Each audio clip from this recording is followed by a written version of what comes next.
हरे कृष्ण। ओम नमो भगवते वासुदेवाय।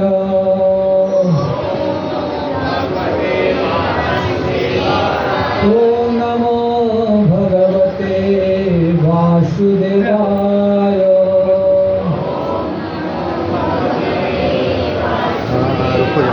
ओम नमो भगवते वासुदेवाय।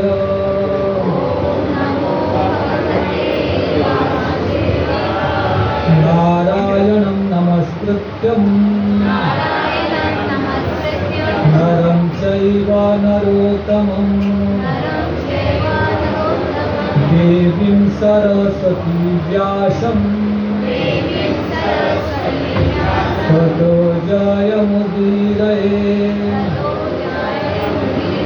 नष्टप्रायेषु भद्रेषु नित्यं भागवत सेवया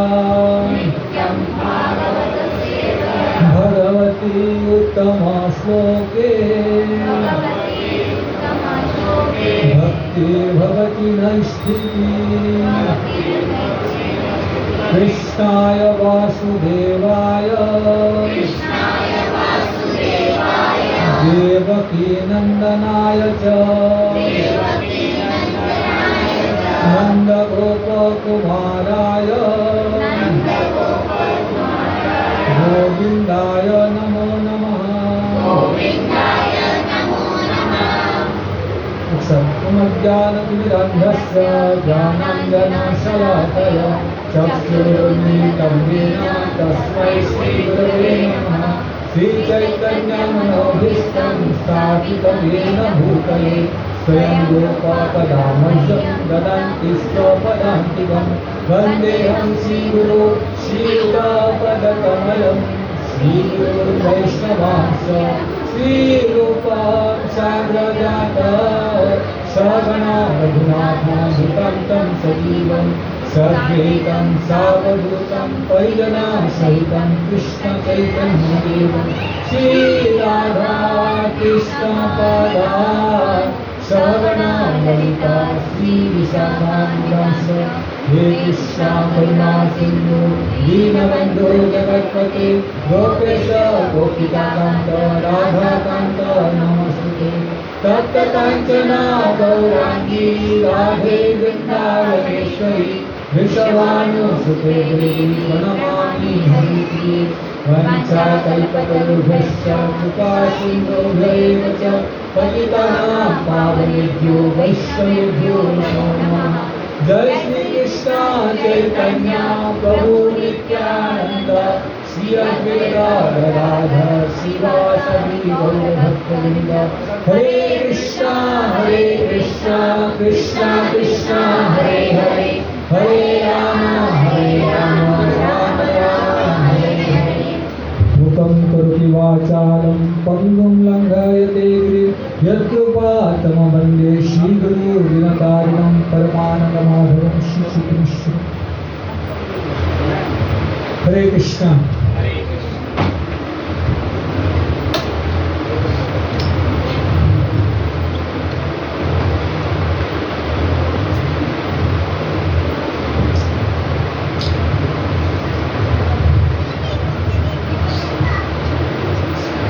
तो मुझे आप लोगों ने इधर निमंत्रण किया तो इसलिए मैं आया इस जगह पे। पता नहीं मैं आपका सेवा ठीक से कर पाऊंगा कि नहीं, क्योंकि हमारा कीर्ति निताई तो बहुत कलाली डिवोटी है, बहुत सुंदर काम करता है। मैं तो मेरा बैचमेट है, मेरा मित्र है, बहुत क्लोज फ्रेंड है। तो उनका रिक्वेस्ट जो हुआ तो मैं बोला ठीक है, मैं मना नहीं कर पाया। तो मैं सेवा करने की कोशिश करूँगा। अगर इसलिए सेवा करने के लिए आप लोगों से आशीर्वाद चाहिए और प्रार्थना चाहिए जिसके द्वारा मैं सेवा ठीक से कर सकूँ। ठीक है, हरे कृष्ण।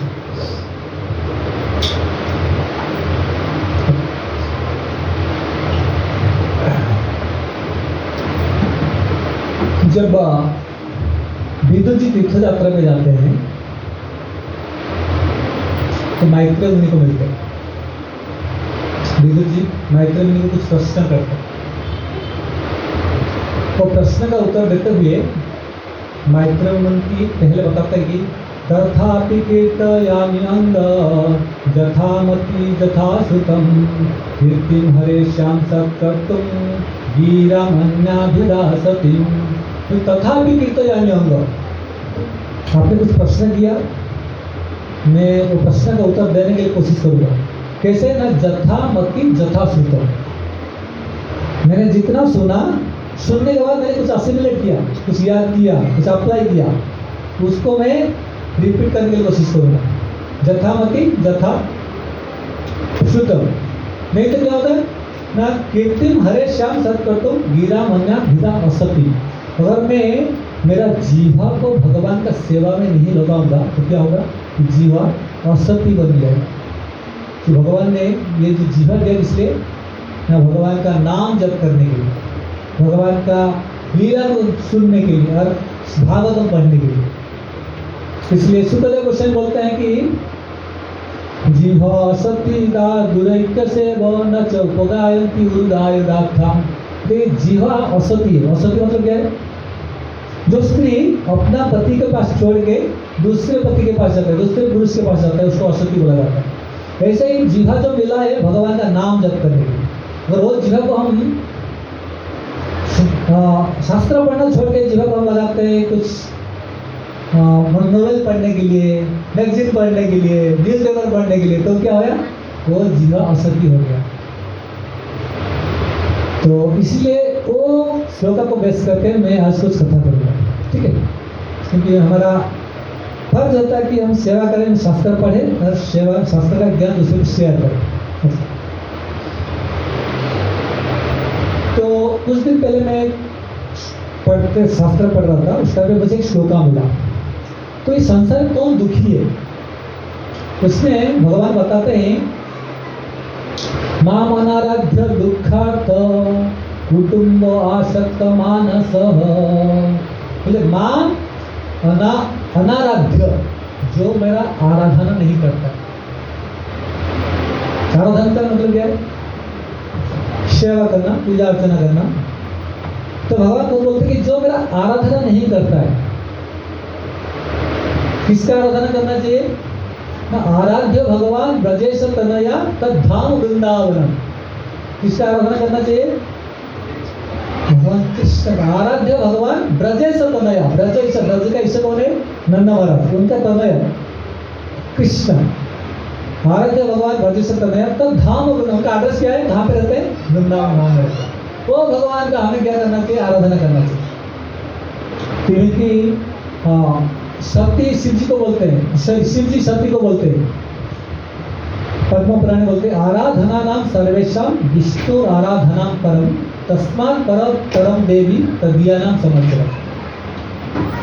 आराधना किसका करना चाहिए, आराधना नाम सर्वेशम विष्णु आराधना परम, भगवान विष्णु का आराधना होना चाहिए। तो इसलिए भगवान बोलते माम अनाराध्य दुखार्थ, जो भगवान का आराधना नहीं करता है वो संसार में दुखी रहता है।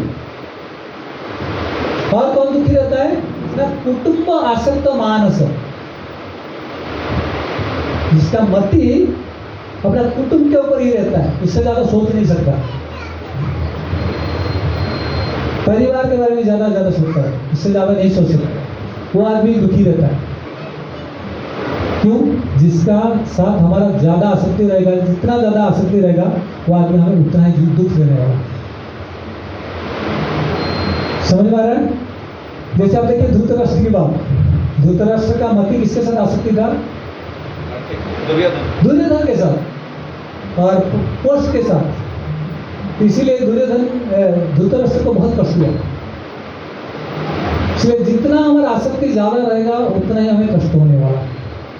तो कुटुंब आसक्त मानस, जिसका मति अपना कुटुंब के ऊपर ही रहता है, हमेशा सोचता है कि मेरा पिताजी क्या कर रहे हैं, मेरा माताजी क्या कर रहे हैं, मेरे बच्चे क्या कर रहे हैं, मेरे पत्नी क्या कर रही है, हमेशा उसके बारे में सोचता है, वो आदमी भी उतना दुख पाने वाला।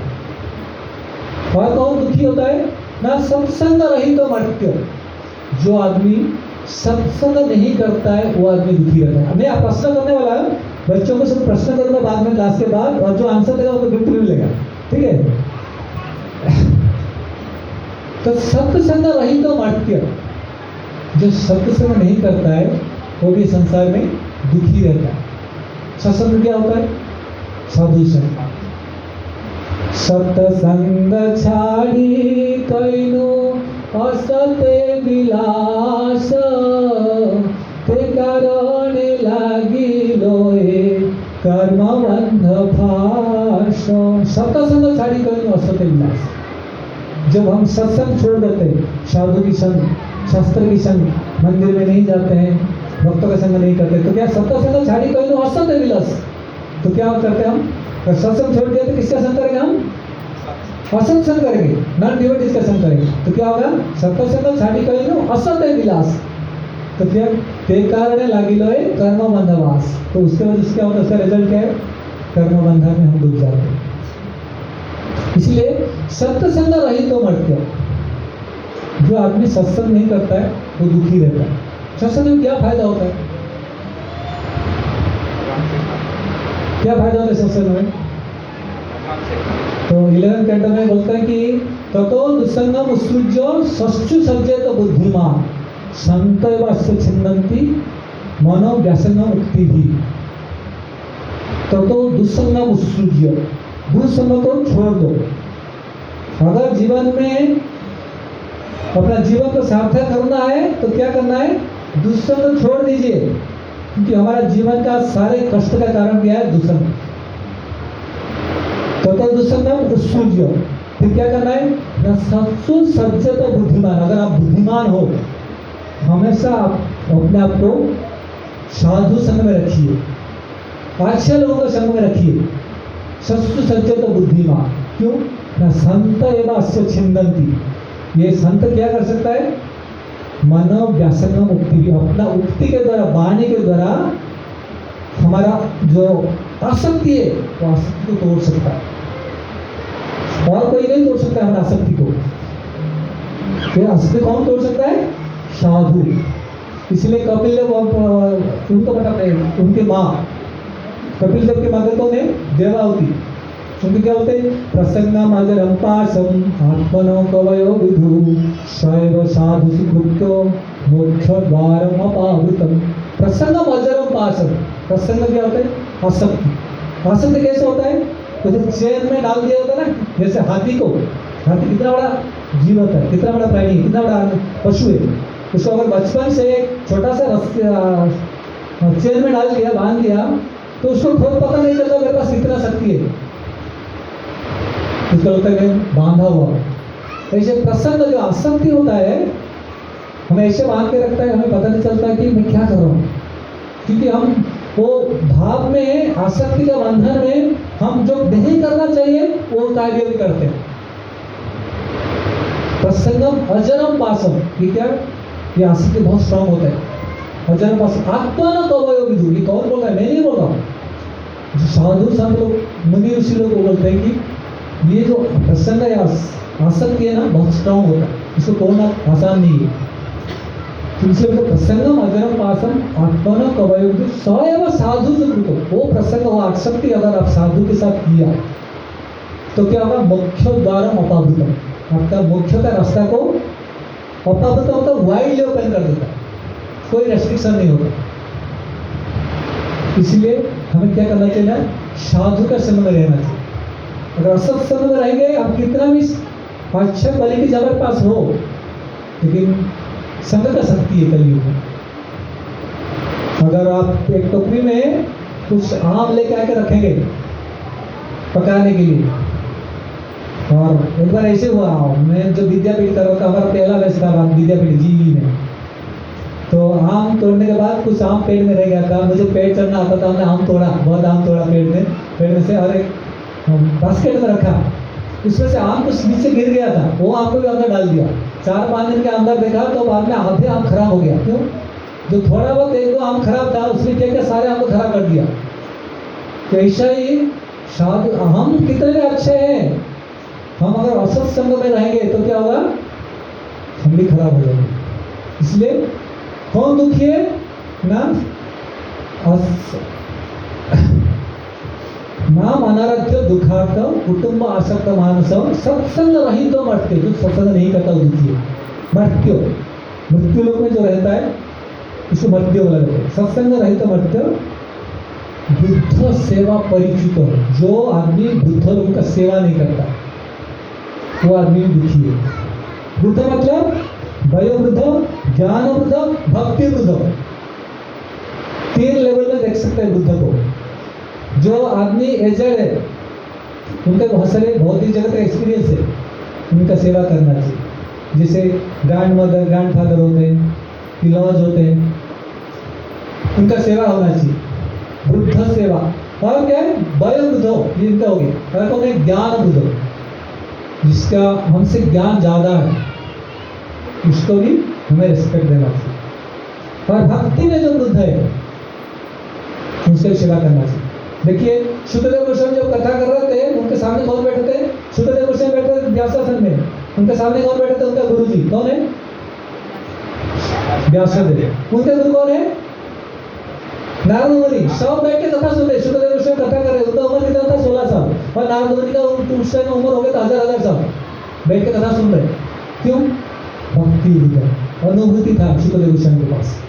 इसलिए वृद्ध सेवा परिचित हो, क्योंकि ये सेवा इतना आसान से नहीं मिलता। साधु की सेवा, बुढ़ापा ही अल्प तपस्या सेवा वैकुंठ वर्तमासु व्यक्त उपगायते नित्यम देव देव जनार्दन। बुढ़ापा ही अल्प तपस्या, जिसने अल्प तपस्या किया, जिसका तपस्या कम है, उसको साधुओं की सेवा नहीं मिलती। बुढ़ापा ही अल्प तपस्या सेवा वैकुंठ वर्तमासु, क्यों, उनका रास्ता किस तरह रहता है। आप उधर पर ध्यान दीजिए, मैं कुछ नोट्स वगैरह लेके नहीं आया, मेरा फ्लो रहता है ऐसे। मैं कुछ इसलिए कहाँ बैठूंगा क्या बोलूँ पता नहीं रहता। अब इधर देखेंगे तो मैं डिस्ट्रैक्ट हो जाऊंगा। कहाँ पे था मैं, सेवा वैकुंठ वर्तमास, जो लोग वैकुंठ जाने के लिए उनका रास्ता खुल चुका है, उनका सेवा मिलना बहुत दुर्लभ है, बहुत रेयर है। इसलिए ये जो ज्ञान वृद्ध, वयोवृद्ध और भक्ति वृद्ध, उनका सेवा पाना बहुत डिफिकल्ट है। तो इस कोटा में क्या सीखा हमने, या कौन सा आदमी दुखी है संसार में। पहला क्या होता है, माम अनाराध्य, जो भगवान का पूजा अर्चना नहीं करता है वो दुखी है, ठीक है। दूसरा कौन है, कुटुंब आसक्त मानस, जिसका मति कुटुंब के साथ हठात आसक्ति है, वो आदमी दुखी है। तीसरा कौन है, सत्संग रहित तो मरते, जो सत्संग नहीं करता वो आदमी दुखी है। चौथा क्या है, जो बुद्ध सेवा नहीं करता। ये 4 टाइप के लोग इस संसार में दुखी है। तो फिर कौन सुखी है संसार में, उसके बारे में चर्चा करेंगे। मेरा टाइम कब तक है, मेरा टाइम कब तक है, 9 बजे तक, 1 घंटा। ठीक है,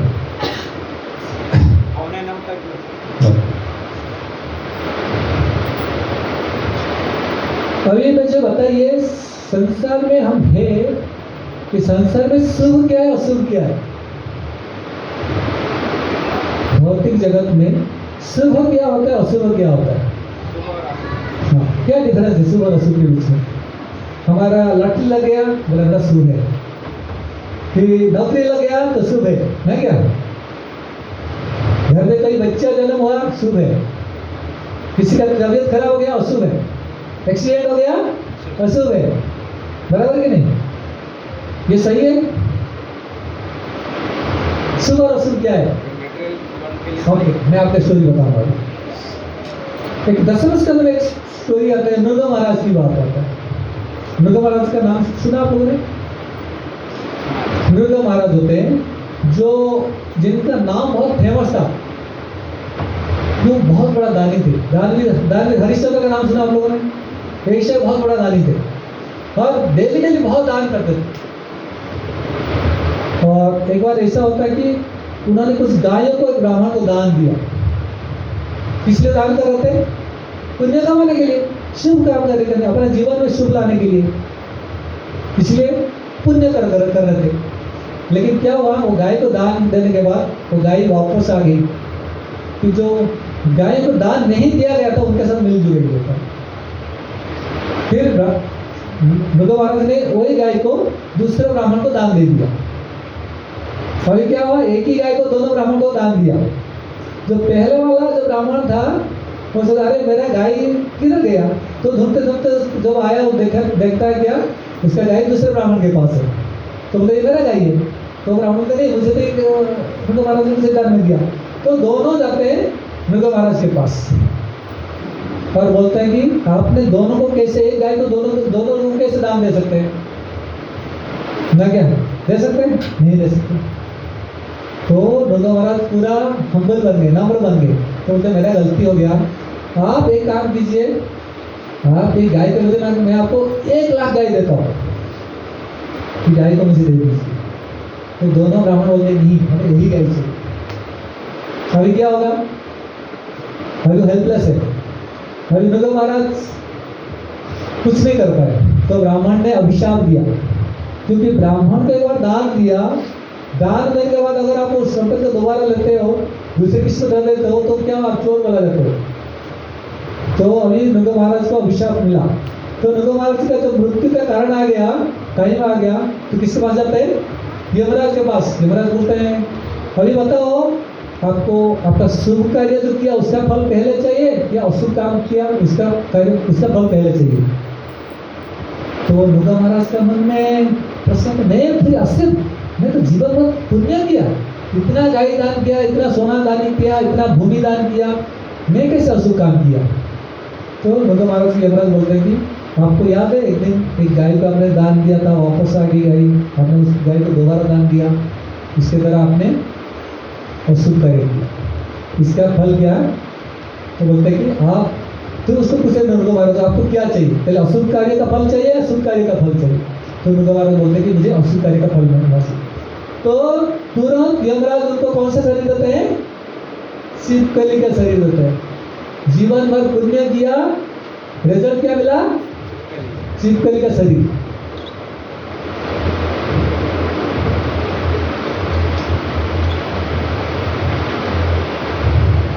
फिर बाद में वो कहाँ पे उनका जन्म होता है? द्वारका धाम में,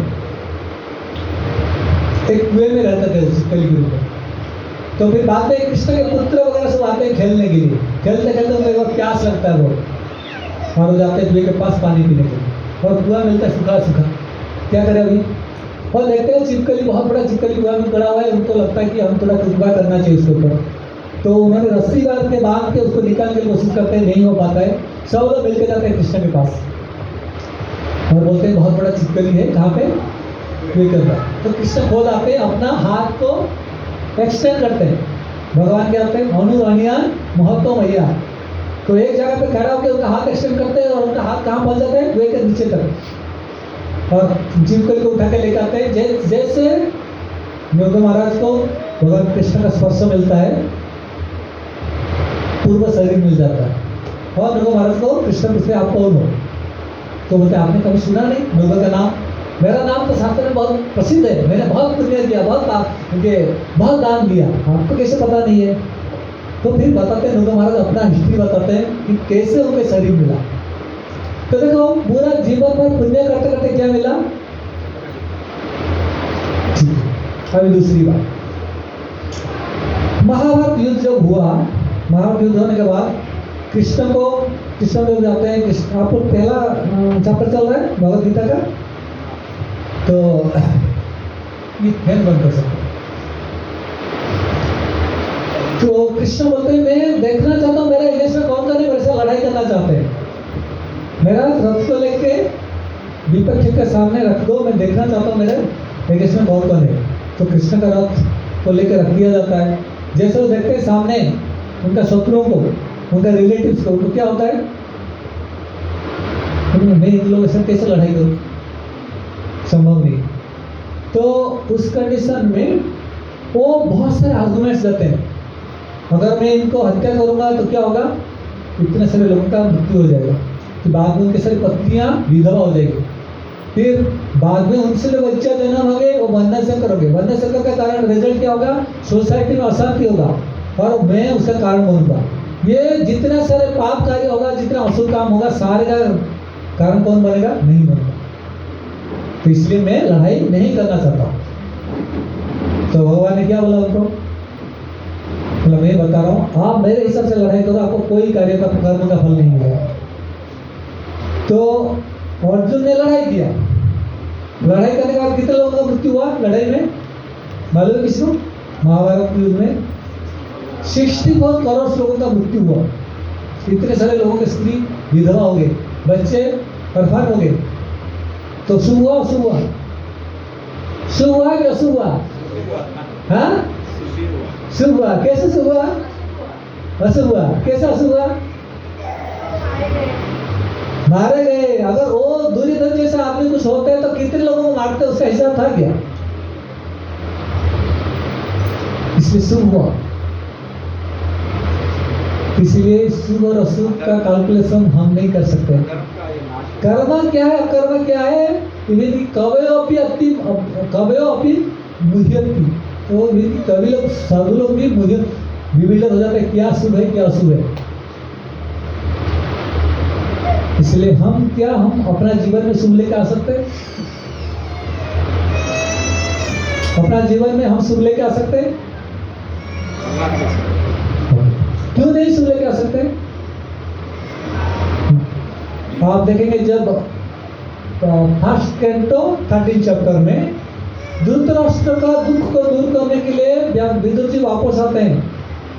मैंने सबको भक्ति दिया लेकिन धृतराष्ट्र को भक्त नहीं बना पाया। तो उस टाइम पे उन्होंने पूरी रात लेक्चर दिया, बहुत चेस्टाइज किया, स्ट्रांग लेक्चर दिया, और सुबह सुबह आधी रात को धृतराष्ट्र को घर से निकाल दिया। उन्होंने साथ में लेके गए तपस्या करने के लिए, गांधारी और धृतराष्ट्र को। और विवेक की संजय को भी मालूम नहीं, संजय कौन थे? सेक्रेटरी, उनको भी मालूम नहीं। जो दिन रात जिनके वजह से उनको महाभारत युद्ध का पूरा ऑनलाइन लेक्चर मिला। देखो ना क्या डिफरेंस है मालूम? ऑनलाइन लेक्चर और ऑफलाइन लेक्चर के बीच में क्या डिफरेंस है? अर्जुन ने ऑफलाइन लेक्चर सुना, अर्जुन का हृदय परिवर्तन हुआ। धृतराष्ट्र ने ऑनलाइन क्लास सुना, इसलिए धृतराष्ट्र का हृदय परिवर्तन नहीं हुआ। समझ में आ रहा है? ऑनलाइन वो भी पूरा वीडियो सब दिख रहा था, सुन रहा था, जो संजय कॉपी करके बता रहे थे। तुम्हें कहाँ पे था? संजय को भी बताया नहीं उन्होंने, रातारात निकल गए। तो सुबह युधिष्ठिर महाराज आते हैं और बहुत दुखी हो जाते हैं। उन्होंने दान पुण्य करते हैं, सबका पूजा अर्चना करते हैं, आते हैं धृतराष्ट्र को मिलने के लिए, और दुखी होते हैं, मैंने शायद मेरा पिताजी का धृतराष्ट्र जी का सेवा ठीक से नहीं कर पाया, शायद मेरे से वो नाराज है क्योंकि हम लोग उनका 100 पुत्रों को मारा, इसलिए बहुत दुखी हो गए युधिष्ठिर महाराज। मेरे वजह से युधिष्ठिर महाराज घर छोड़ के चले गए। तो उस टाइम में नारद मुनि आते, नारद मुनि उनको डांटते। किसको? युधिष्ठिर महाराज। लेकिन क्या आप इस संसार का कंट्रोलर हो? आप पूरा संसार को प्रोटेक्शन देते हो, आपके वजह से संसार चलता है। तो फिर बोलते हैं कि काल कर्म गुणाधीन देह अयम पंचभौतिक है। ये शरीर काल कर्म और गुण का अधीन है। ऐसा कोई आदमी है जिसको काल दबा नहीं सकता? देखो अलेक्जेंडर द ग्रेट थे, किधर गए ग्रेट में? उनका ग्रेटनेस किधर चला गया? पेपर में रह गया ग्रेटनेस, अलेक्जेंडर द ग्रेट। तो ऐसा ही काल क्या करता है? हम हिरण्यकशिपु जैसे आदमी को भी तोड़ दिया काल। काल सबको बर्बाद, काल उसमें जो भगवान को नहीं मानता है, भगवान उनके लिए काल के रूप में आते हैं। काल उसमें हम काल रूप, काल और क्या कहते हैं? गुण, काल गुण, काल कर्म गुण अधीन।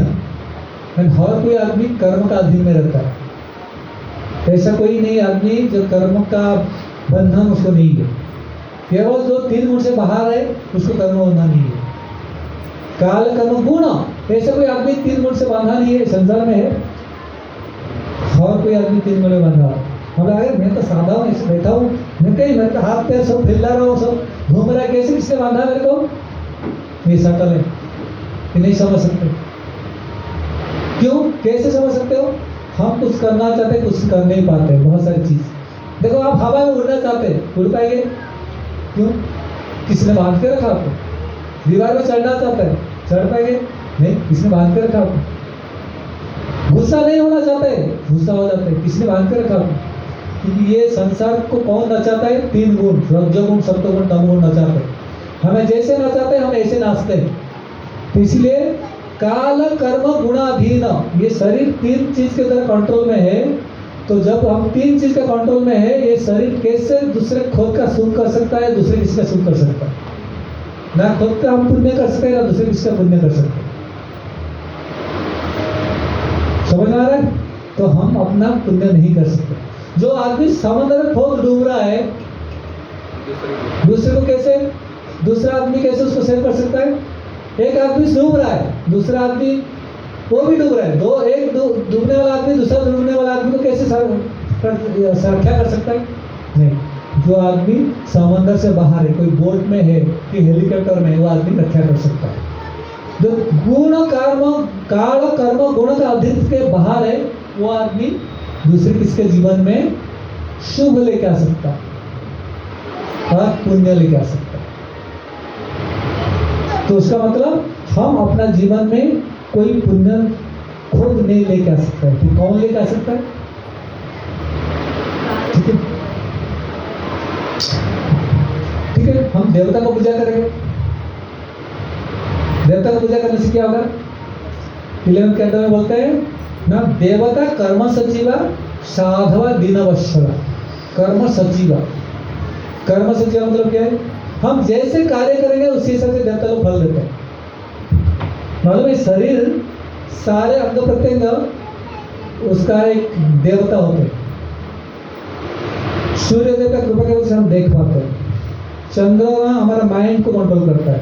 ऐसे सारे देवादेवी, यश जैसा होता है, नाक, सारे जो बॉडीली लिम्स है, सब कुछ कौन कंट्रोल करता है? ना देवता लोग कंट्रोल करता है।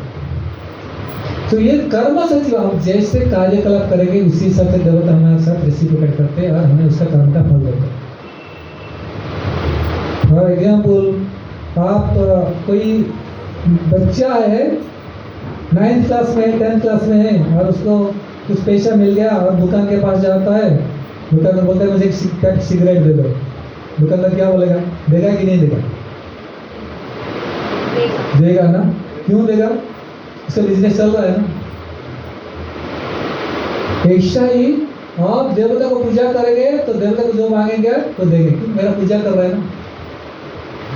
अगर वही बच्चा उसके पिताजी के पास जाता है, पापा जी आज दुकान में सिगरेट नहीं मिला, थोड़ा आपका पैकेट किसी के निकाल के दे दो ना, तो पिताजी उसको देंगे, थप्पड़ मारेंगे उसको। क्यों? पिताजी उसका शुभ चाहते हैं। समझ में आ रहा है? इसलिए देवता कर्म सचिवा साधवा दीनवत्सल, साधु लोग हमारा कर्मों में इंटरफेयर कर सकते हैं। कि कर्म बंधन को कोई नहीं तोड़ सकता, केवल साधु लोग हमारे कर्म को इंटरफेयर कर सकते, कर्म को तोड़ सकते। इसलिए साधु संग बहुत जरूरी है। साधु संग में जब आएंगे तो क्या होगा? हमारा कर्म का वासना धीरे धीरे कम होता है। कर्म का जो कर्म करने का इच्छा होता है वो भी धीरे धीरे कम। कर्म मतलब मैं नहीं बोल रहा हूँ कि जो क्या बोलते कुकर्म बोलता हूँ, सुकर्म एंड कुकर्म एंड निष्कर्म, बहुत सारे अलग अलग कर्म होता है। तो इसलिए आप में इधर जो बैठे हो, हम लोग क्या मालूम कितना पुण्यवान हो आप लोग? मालूम है कि नहीं? किसको मालूम नहीं है तो बताइए। ठीक। तो श्रीमद् भागवत क्या होता है मालूम? भवापवर्गो भ्रमतो यदा भवेत् जनस्य धरितयच्युत समागम सत्संगमयै तदेव सद्गतौ पराभरसे त्वयि जायते रति। बोले भवा अपवर्ग, अपवर्ग एक तो पवर्ग, पवर्ग में क्या आता है? प फ ब भ म। प में क्या होता है? परिश्रम करता है आदमी। कितना परिश्रम करता है? देखिए अभी मुंबई का क्या स्ट्रक्चर रहता है, सुबह अर्ली मॉर्निंग उठ के ट्रेन में धक्का खा के जाओ, परिश्रम करो, दिन भर काम करो, रात को फिर धक्का खा के आओ, परिश्रम। कितना परिश्रम करते, कितना पसीना निकलता है, कितना परिश्रम करते हैं। और परिश्रम करते करते क्या होता है? फेड़ निकलता है। फेड़ मतलब फोम। जैसे कोई बेल को खेती में लगाएंगे, गर्मी में क्या होता है? फोम निकलता है। ऐसे हमारा क्या पसीना निकलता है बहुत मेहनत करते करते। और कैसे बंधन में रहते हम लोग, 3 वर्ग का बंधन में रहते, और भय रहता है हमेशा। भय किसको भय नहीं बताइए? संसार में ऐसा कोई है जिसको भय नहीं है? अगर कोई सुंदर है, अरे मेरे शरीर में बिल्कुल सा गया, बुढ़ापा बन गया, बाल पक गया, डर है। कोई बुद्धिमान आदमी है, अरे मेरे से बुद्धिमान आदमी आ गया, डर है ना क्या? तो हर जगह पे डर है। तो भय कब तक ये चलेगा? मृत्यु पर्यंत चलेगा। लेकिन ये किसको बोला जाता है? पवर्ग। और एक अपवर्ग। अपवर्ग में क्या है? मुक्ति का रास्ता। जिसका मुक्ति का रास्ता मिल गया उसके लिए क्या होता है ना? भव अपवर्ग। ये भव सागर से अपवर्ग में मुक्ति का रास्ता जिसको भूल गया उसके लिए क्या होता है? भवापवर्ग। भ्रम तो यदा भवेश, ये संसार में घूमता रहता है। कभी मनुष्य का जोनी में, कभी पशु का जोनी में, कभी पक्षी का जोनी में, कभी देवता का जोनी में चक्कर में घूम रहा है। घूमते घूमते क्या होता है? उसका जब सुकृति सफिशिएंट हो जाता है, जनस्य तरी, ये संसार से निकलने के लिए जन को, आदमी को जब टाइम आ जाता है जनस्य तरी, उसको क्या मिलता है ना? तो ही अच्युत समागम, अच्युत भगवान कृष्ण का भक्त का संग मिलता है। जिसका मतलब जिसको भगवान का भक्त का संग मिल रहा है, उसका मतलब उसका पुण्य का अकाउंट बहुत बढ़ गया। तभी जाके हम इधर बैठे हैं, तभी जाके कथा सुन रहे हैं। हमारा मुक्ति का रास्ता ऑलरेडी खुल गया है, तभी तो हम इधर बैठे हैं। ये मैं नहीं बोल रहा हूँ कि भागवतम दशम भागवतम बता रहे। तो ये सब में आने के बाद हम इसको खोना नहीं चाहिए कभी। समझ आ रहा है? तो हमारा एक्चुअली कौन कर सकता है? शुभ कौन लेके आ सकता है हमारे जीवन में? साधु लेके आ सकता है। उदाहरण कुछ है, बहुत उदाहरण है भागवतम में। चित्रकेतु महाराज के नाम लीजिए। चित्रकेतु महाराज अपना पुत्र के प्रति बहुत आसक्ति था।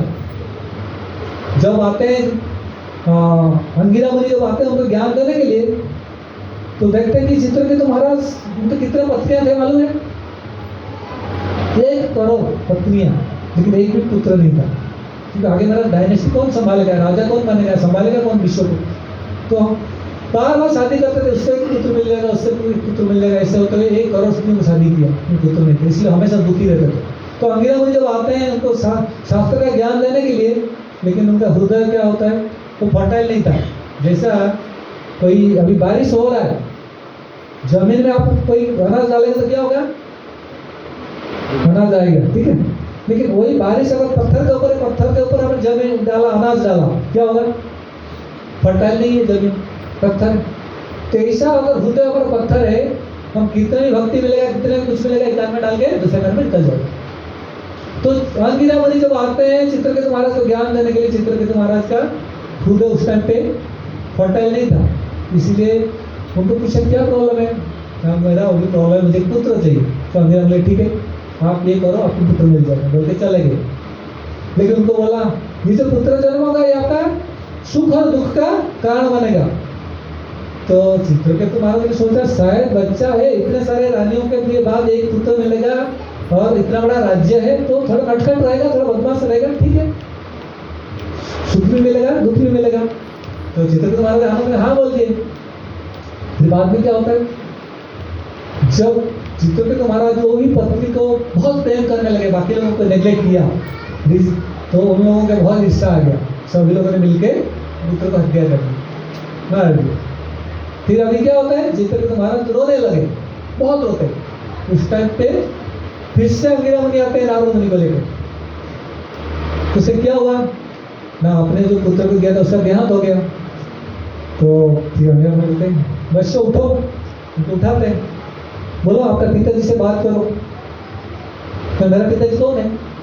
इससे पहले मैं 1000 बार जन्म लिया, कभी मैं हाथी बना, कभी गाय बना, कभी बैल बना, कभी कीड़ा बना, कभी मकड़ा बना, कभी पेड़ बना, कभी देवता बना। हर जन्म में अलग अलग पिता माता है मेरे। ये मेरा कौन से जन्म का पिता माता? बोले प्रश्न किया। तो एक प्रश्न में उनका पिता माता का हृदय परिवर्तन हो गया चित्रकेतु महाराज। तो समझ गए, रोना बंद किया, भक्ति किया। 15 दिन तो उनको भगवान मिले, 15 दिन के अंदर। ध्रुव महाराज को 6 महीना लगे, इनको 15 दिन भगवान मिले, शंकर सिंह भगवान। तो अभी ये कंडीशन में उनको जीवन में शुभ कौन लेके आया? उनका जीवन में चित्रकेतु महाराज के जीवन में शुभ कौन लेके आए? साधु। इसलिए साधु का वाणी हमारे जीवन में शुभ लेकर आता है। कोई भी एग्जाम्पल लीजिए, आप देखिए चित्रकेतु महाराज के लिए आपने इसमें क्या ले लीजिए, रुद्रासुर का नाम लीजिए, किसी का भी नाम लीजिए। साधु का जब इंटरफियरेंस हमारे जीवन में होता है, हमारे जीवन में शुभोदय होता है। ठीक, ये साधु हमारे जीवन में शुभ लेके आ सकता है। ओके, साधु हमारे जीवन में कैसे शुभ लेके आ सकता है? ना साधु हमेशा भगवान के साथ कनेक्शन में रहता है। जैसे आग में कोई लोखंड को रखेंगे, कुछ देर के बाद क्या होगा? लोखंड भी आग का नेचर को पकड़ लेता है। तो लोखंड को आप टच करेंगे, हाथ जल जाएगा, उसमें हीट निकलेगा, लाइट निकलेगा। क्यों? ना आग का साथ उसका बहुत देर तक कनेक्शन में, संस्पर्श में आए। तो ऐसे ही जब साधु भगवान का संस्पर्श में हमेशा रहता है, भगवान का सारे क्वालिटी साधु के पास आ जाता है। यस्यास्ति भक्ति भगवती अकिंचना सर्वगुणैस्तत्र समासते सुरा हरौ भक्तस्य कुतो महद्गुणात् मनोरथेन धावति असति वही। यस्यास्ति भक्ति भगवती अकिंचन, जिसके पास अकिंचन भक्ति होता है, उसके पास क्या होता है? सर्वगुणैस्तत्र समासते सुरा। सुरा मतलब देवता का सारे गुण उसका हृदय में मैनिफेस्ट हो जाता है। क्यों? अकिंचन भक्ति की वजह से। हरौ अभक्त से कुतो महद्गुणा। अगर भगवान कृष्ण का कोई भक्त नहीं है, उसके पास कोई अच्छा गुण नहीं होता। हाँ बोलेंगे वो भक्ति नहीं कर रहा है, उसके पास बहुत अच्छा क्वालिटी है, परोपकार करता है, सत्य बोलता है, दया करता है, दान करता है, सब कुछ करता है। नहीं, ये जो क्वालिटीज है टाइम के साथ सब नष्ट हो जाएगा। क्यों? भगवान के साथ कनेक्शन नहीं। इसलिए हरो भक्त से कुतो महद्गुणा, जो भगवान का भक्त नहीं है उसके पास कोई अच्छा गुण नहीं होता। और मनोरथेन धावति से, वो अपना मन के हिसाब से चलता है। तो साधु के पास ये गुण कहाँ से आया? शुभ करने का, दूसरे जीवन में शुभ लाने का गुण कहाँ से आया? भगवान से। तो भगवान क्या शुभमय है?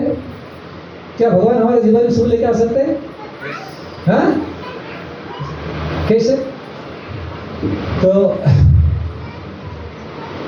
सारे शुभ चीज कहां से आता है? ना भगवान से आता है। तो भगवान का बहुत सारे नाम है। हरि, हरि शब्द का अर्थ क्या? सर्व अमंगल हरि, जो सारे अमंगल को हरण कर लेते हैं।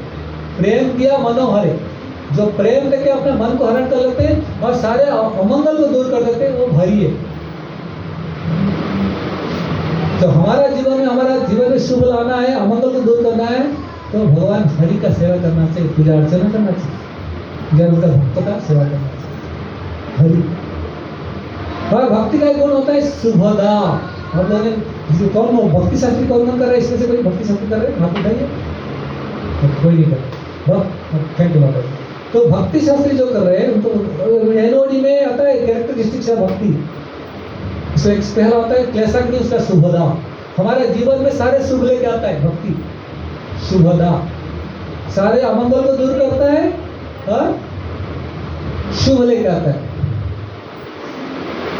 तो ये जो शुभ भगवान का द्वारा मिलता है, भगवान इसलिए बहुत सारी जगह पे मंदिर में प्रार्थना करते हैं, भगवान जो उठाते हैं बोलते हैं उत्तिष्ठ उत्तिष्ठ गोविंद, उत्तिष्ठ पुंडरीकाक्ष, उत्तिष्ठ कमलाकांत, सर्व जगतम मंगलम कुरु। भगवान इस संसार में आविर्भाव क्यों होते हैं? कि जगत का मंगल करने।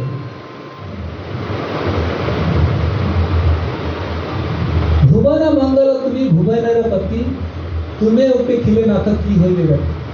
भगवान माने संसार का मंगल करते, खाली खुद का हमारा पर्सनल नहीं, पूरा भुवन का। वो खाली ऐसा नहीं है खाली भक्तों का मंगल करते, सबका मंगल करते हो। ये असुर लोगों के मंगल करते, जो अभक्त है उसका भी मंगल करते। कैसे? हर किसका मंगल करते हैं भगवान, सब कुछ प्रोवाइड करते हैं। ओके ठीक है। तो महाभारत युद्ध याद है, महाभारत युद्ध में कितने सारे लोगों का देहांत हुआ, सबको क्या मिला, मुक्ति मिला। कैसे? तथैव चान्ये नरलोकवीरा यदा हवे कृष्णमुखारविन्दं नेत्रे पिबन्तो नयनाभिरामं पार्थ सकुतो पदमाकुरस्य। तथैव चान्ये नरलोकवीरा, जितने सारे लड़ाई करने के लिए आए थे नरलोक वीर लोग, यदा हवे कृष्णमुखारविन्दं, शरीर त्याग करने के टाइम पे अर्जुन का तीर से उनका देहांत होता था। उनका जब शरीर में तीर लगता था, उनका सारे पाप क्षय हो जाता था, सारे असुर नष्ट हो जाता था। फिर बाद में भगवान का सुंदर रूप को देखते हुए भगवान का धाम में गए। यदा हवे कृष्ण मुखारविंद, भगवान का कृष्ण का मुख अरविंद को दर्शन करते हुए शरीर त्याग किया, इसलिए उनको क्या मिला?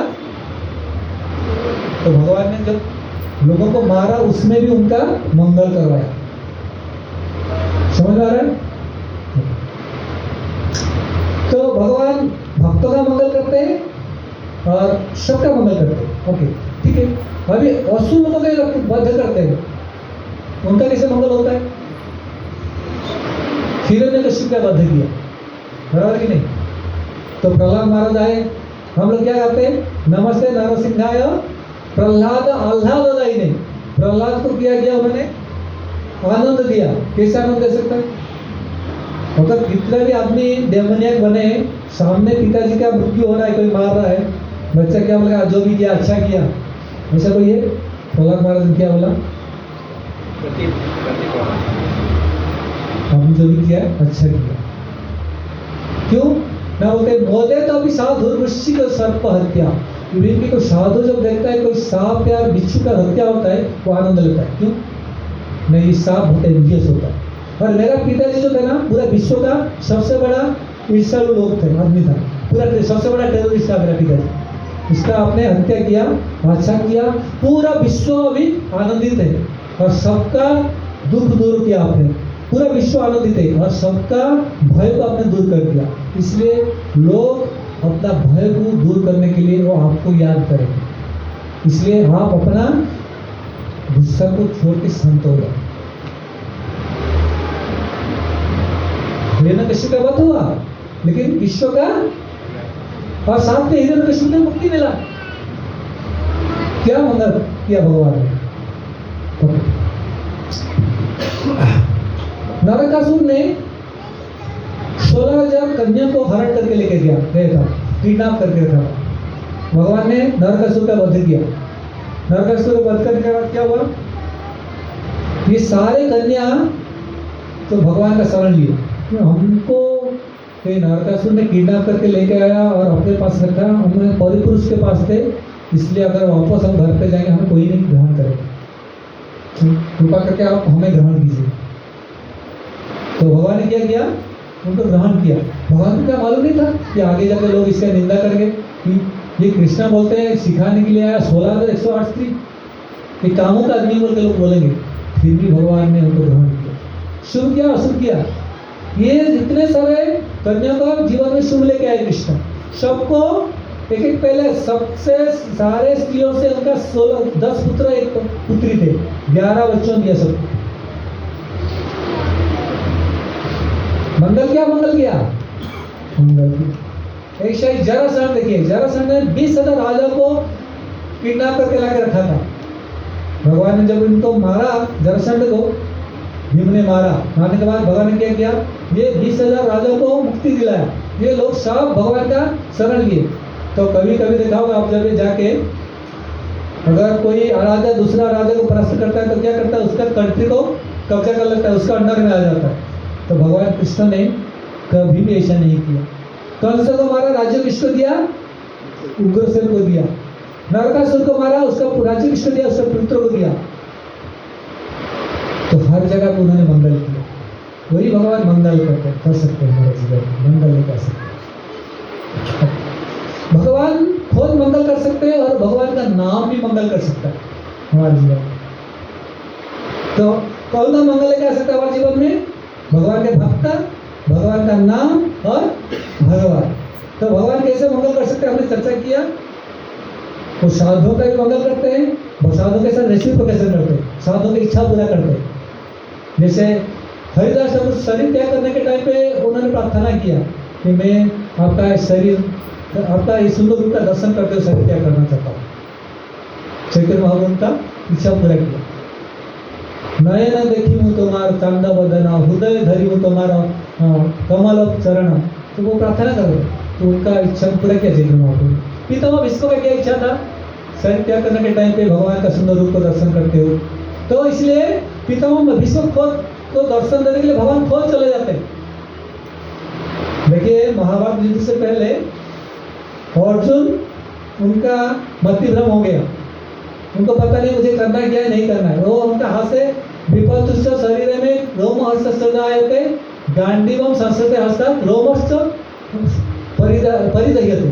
शरीर में कंपन हो रहा है, हाथ से शरीर से पसीना निकल रहा है, हाथ छूट रहा है, गांडी छूट रहा है, विविधर हो गए। महाभारत युद्ध के बाद युधिष्ठिर महाराज का सेम कंडीशन आया। युधिष्ठिर महाराज सोच रहे मेरे वजह से इतना बड़ा युद्ध हुआ, मेरे वजह से इतने सारे लोग विधवा गए, ये युद्ध का कारण का, इसका सारे दुख का कारण कौन है? मैं हूँ। वो भी बहुत दुखी हो गए। युधिष्ठिर महाराज को समझाने के लिए धौम्य आते हैं, उनका गुरु, उनको समझ में नहीं आया। और व्यासदेव समझाते हैं, वो समझते नहीं। कृष्ण खोज समझाते हैं, उनको समझ में नहीं आया। क्यों? ना कृष्ण चाहते थे कि पितामह भीष्म ने 100 साल विद्या पढ़ाई किया बृहस्पति से, और 200 साल परशुराम से। कितना साल पढ़ाई किया? आप लोग कितना साल पढ़ाई करते हैं? 10 साल पढ़ाई, 12 साल पढ़ाई, बहुत हो गया, अभी और पढ़ाई नहीं होगा। तो 200 साल पढ़ाई किया परशुराम से, 100 साल पढ़ाई किया किससे? बृहस्पति से। इतना पढ़ाई करने के बाद उनका जो ज्ञान था, वो ज्ञान को बांटना चाहते थे। तो कृष्ण उसको क्रेडिट देना चाहते थे, वास्तव में इतना पढ़ा के इतना बड़ा भक्त है, ये ज्ञान अभी किसको ट्रांसफर होना चाहिए? युधिष्ठिर महाराज को होना चाहिए। इसलिए कृष्ण युधिष्ठिर महाराज को लेके जाते हैं, और कृष्ण का इच्छा को और भीष्मदेव का इच्छा को कृष्ण पूरा करते हैं, दर्शन देते हैं। पितामह भीष्म का इच्छा था कि मरने के टाइम भगवान का सुंदर रूप को दर्शन करूं, और उसमें आप देखेंगे 1.9 में चैप्टर में बहुत सुंदर ग्लोरीफाई किया भगवान का। पितामह भीष्म ने युधिष्ठिर महाराज से कैसे मोह को तोड़ा। तो बोलते हैं आप सोच रहे हो अरे अहो कष्टम अहो अन्यायम यजुजम धर्मनंदन, आपका जीवन में इतना कष्ट हुआ है, इतना अन्याय हुआ, आप धर्मराज का पुत्र होने के बाद इसका कारण क्या है? क्यों बच गए? विप्र धर्म अर्चिताश्रय, आपने ब्राह्मण, वैष्णव, कृष्ण एंड धर्म का आश्रय लिया, इसलिए आप बच गए, नहीं तो आपका बचने का कोई चांस नहीं है। इसलिए हमारा जीवन में कोई मंगल लेकर आ सकता है तो कौन कर सकता है? ना वैष्णव, भगवान कृष्ण और धर्म, वही हमारे जीवन में सुख लेके आ सकता है। तो ये जगह पे भगवान कृष्ण ने भीष्म के साथ रेसिप्रोकेट किया, भक्तों के साथ रेसिप्रोकेट किया ना क्या? तो उनका जीवन में सुख लेके आए। और जो नर भक्त है, हमने चर्चा किया महाभारत युद्ध में, उनको उनका जीवन में सुख लेके आए ना क्या? हिरण्यकशिपु बोलिए, जितना से राक्षस बोले, सबका वध किया उनका जीवन में। तो शिशुपाल ने हमेशा भगवान का निंदा किया, तो भगवान ने क्या दिया उनको? क्या दिया भगवान ने? मुक्ति दी।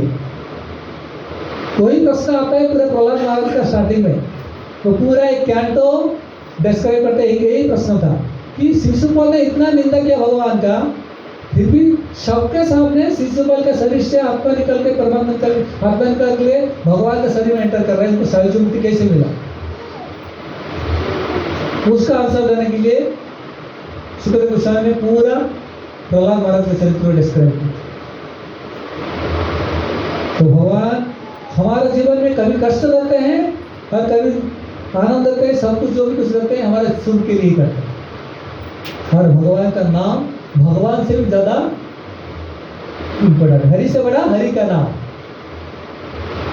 आप लोग मेरे साथ है कि नहीं? समझ आ रहा है कि नहीं? मैं कुछ ज्यादा फिलोसफी नहीं बोला, मैं स्टोरी से आपको कनेक्ट करके दे रहा हूँ। 10 मिनट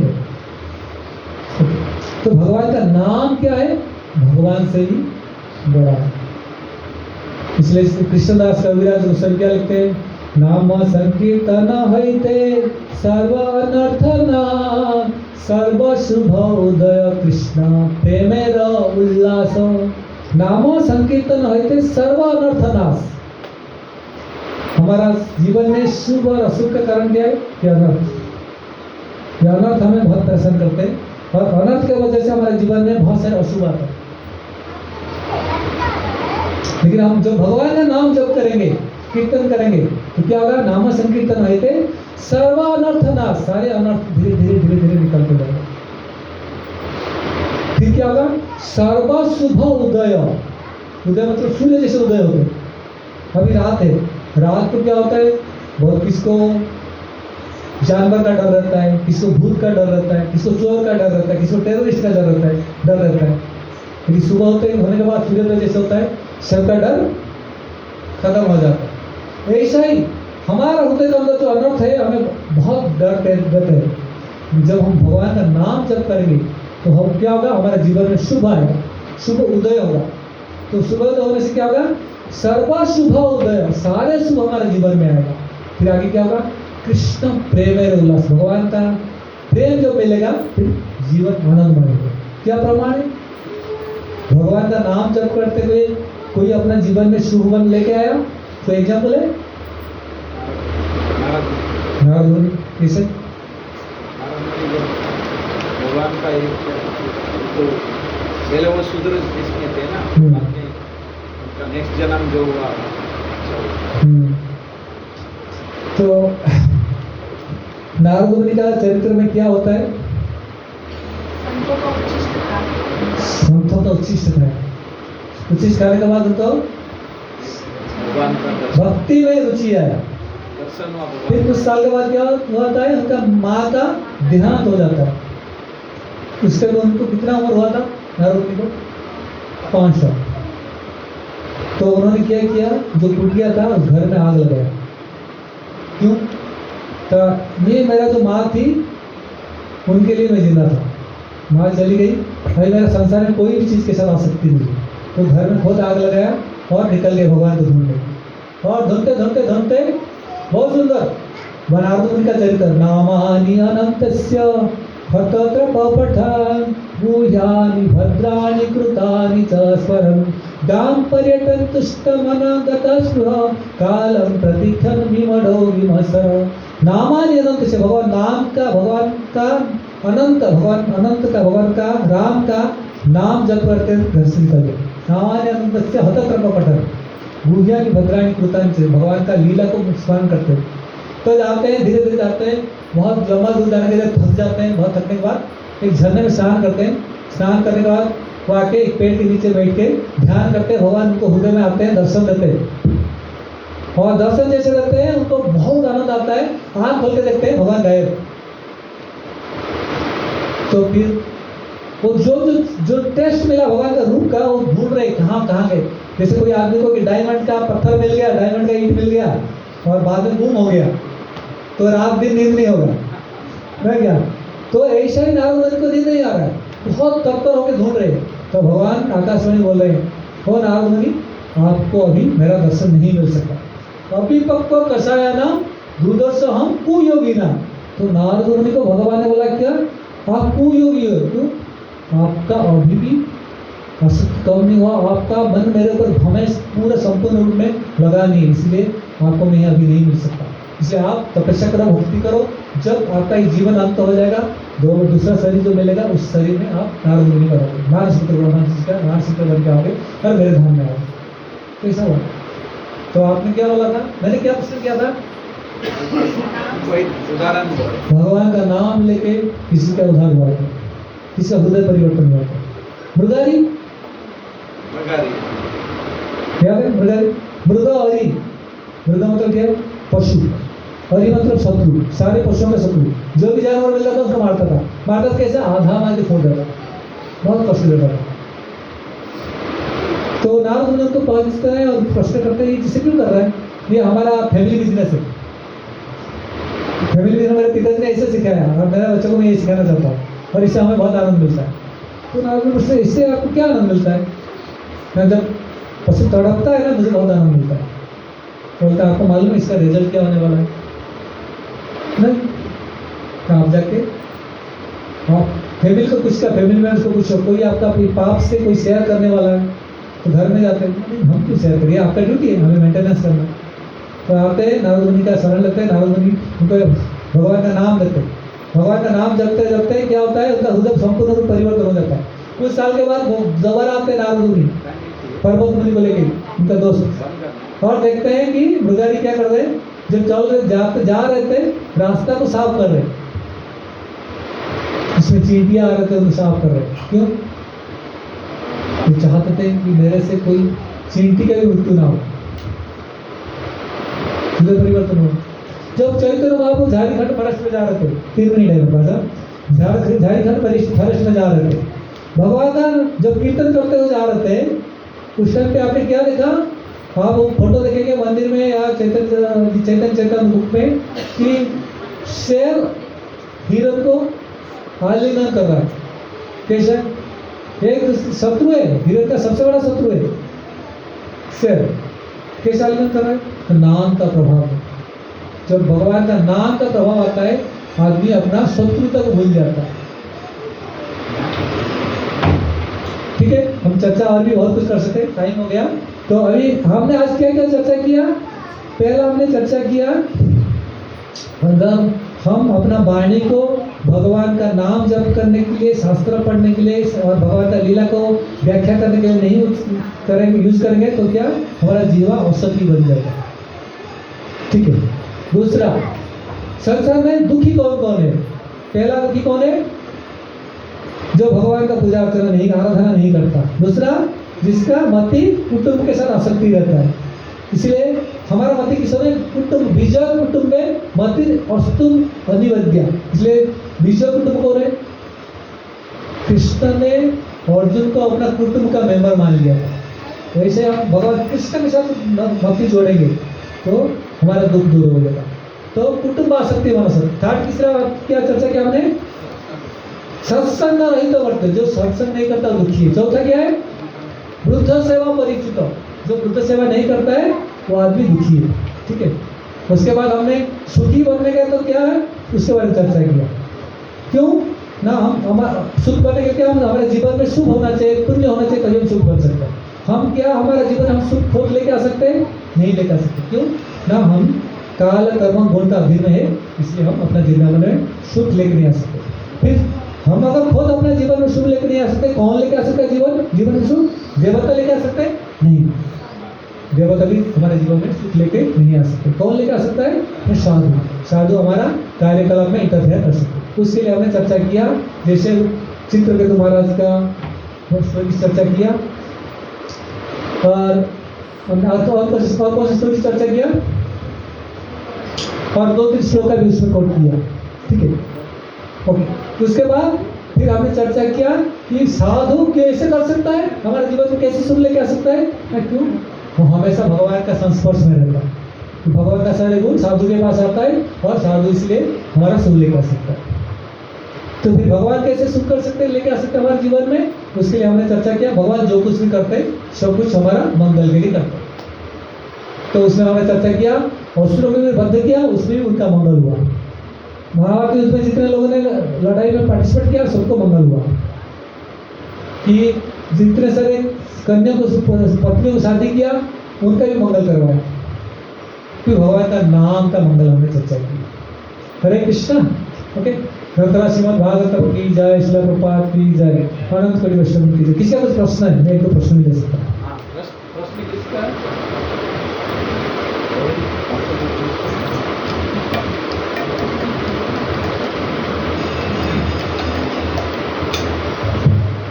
यस बोलो। बैठ के आप मेरे से बहुत एंजल है। मुझे पश्चिम बंगाल में मायापुर जाना था, बहुत साल से सोच रहा था, मेरे साथ में कोई नहीं आने दिया था, तो मैंने टिकट बुक किया, कल का मेरा गाड़ी था तो कैंसिल हो गया, क्या करूँगा? गाड़ी कोई बात नहीं, जो भगवान जो भी करते हैं हमारा भलाई के लिए करते हैं। 5 साल से सोच रहा हूँ। तो इसलिए मैं बोल रहा हूँ भगवान जो करते हैं सब हमारा भलाई के लिए करते हैं। मैं आपको एक एग्जाम्पल देता हूँ, मेरा लाइफ प्रैक्टिकल लाइफ का एग्जाम्पल देता हूँ। मैं नेवी में जब नौकरी करता था, मेरा एक होता है, एक टाइम प्रमोशन होता है और एक सिलेक्शन प्रमोशन होता है। तो मेरा सिलेक्शन के हिसाब से मेरा प्रमोशन के लिए ड्यू हो गया, लेकिन मेरा IL-52 के नेवी में डिफेंस में वो प्रमोशन का जो लेटर है ना, वो प्रेसिडेंट ऑफ इंडिया से आता है, तो वो आ नहीं रहा था। तो मैंने टाइम प्रमोशन लेना चाहता था। तो उसके लिए मैंने कोशिश किया जाके स्विमिंग टेस्ट, उसके लिए फिजिकल टेस्ट होता है, फिजिकल टेस्ट होता है, फिर स्विमिंग टेस्ट होता है। स्विमिंग टेस्ट में पूरा ड्रेस पहन के पूरा यूनिफॉर्म के साथ स्विमिंग करना है, 50 मीटर स्विमिंग करना है, फिर 3 मिनट फ्लोटिंग करना है, और वो पास हो गए तभी जाके आपको सर्टिफिकेट मिलेगा, उसके बाद आपको प्रमोशन मिलेगा। मैं स्विमिंग जब करने के लिए गया, उस दिन क्या हुआ, वो स्विमिंग पूल छोटा था और छोटा था, 3 फीट का पानी था। मैं अच्छा स्विमर हूँ, लेकिन मैं स्विमिंग करते करते मेरे हाथ में ये आया, क्रिप आ गया, मेरा थोड़ा मोच आ गया। मैं एक हाथ में स्विमिंग करने लगा, वो जो चेक करने वाला था, PT ऑफिसर था, उसने मेरे को रिजेक्ट कर दिया। तो मैं आया, मेरे को पूछे क्या हुआ, मेरा फेल हो गया। ऐसे कैसे तू फेल हो गया? हो गया। तो फिर 2 दिन के बाद मेरा ओरिजिनल 52 आ गया, जो एक्चुअल आना चाहिए था प्रेसिडेंट ऑफ इंडिया के बाद बस। तो मैं कुछ कह रहा, मैं ये नीचे वाला चीज़ के लिए भाग रहा था, लेकिन भगवान का क्या इच्छा था, बड़ा चीज़ देने का था भगवान को। तो ऐसा ही भगवान आपको अकेला नहीं भेजना चाहते, आप तो साधु संघ में लेके भेजना चाहते हैं। और साधु संघ में जाएंगे ना, भगवान के बारे में कथा सुनने के लिए मिलेगा और प्रसाद मिलेगा, कीर्तन के साथ, कथा के साथ आप जाएंगे और आपको उसमें बहुत आनंद मिलेगा। इसलिए भगवान यही चाहते हैं, आपका भला ही चाहते हैं, इसलिए आपका कैंसिल कर दिया। हरे कृष्णा। और किसी का और किसी का प्रश्न है? कृष्णा, आपको बहुत प्रश्न रहता है।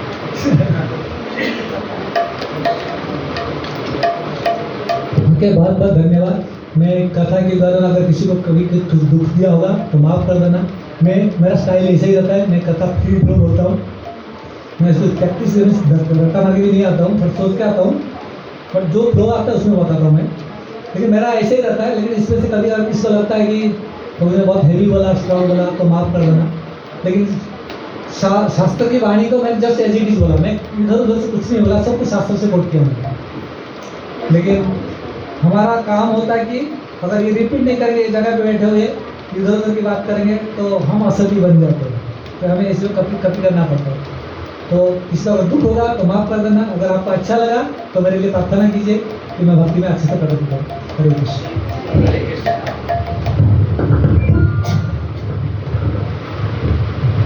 हरे कृष्ण।